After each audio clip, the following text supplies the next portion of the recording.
Здравейте, приятели в Нострабет. В съботния ден ви предлагам 3 двубоя от Висшата лига. Във всеки от тях съм се съсредоточил върху броя голове.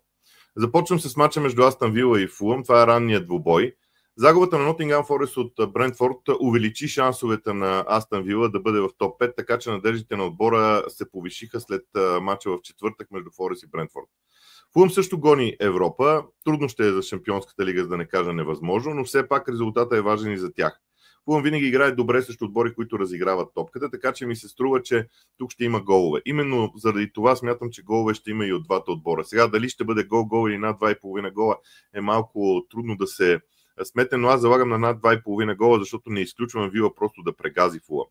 Евертън Ипсуич е другият двубой. Липсата на Тарковски в центъра на защита на Евертън нарушава синхрона на карамелите.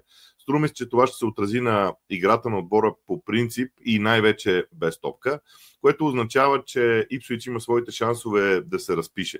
Атаката на Ипсуич е впечатляваща за нивото на отбора. Евертън също играе добре в нападение, не постига много добри резултати напоследък, затова и бягам от крайния изход, но над 2,5 гола ми се струва напълно логично в матч между два отбора, които вече няма за какво формално като цел в първенството да играят. И накрая Арсенал и Борнемут. Винаги между мачове в Шампионската лига Арсенал не играе достатъчно интензивно във Висшата лига, поне в последно време през пролетта е така. Няма възможности за много ротации в състава на Артета заради солидния брой контузени играчи. По принцип смятам, че пресата на Борнемут е най-силното оръжие и след това придвижването към наказателното поле на съперника. Поради не чак толкова високия интензитет в играта на Арсенал ми се струва, че ще има доста голове в този двубой над 2,5.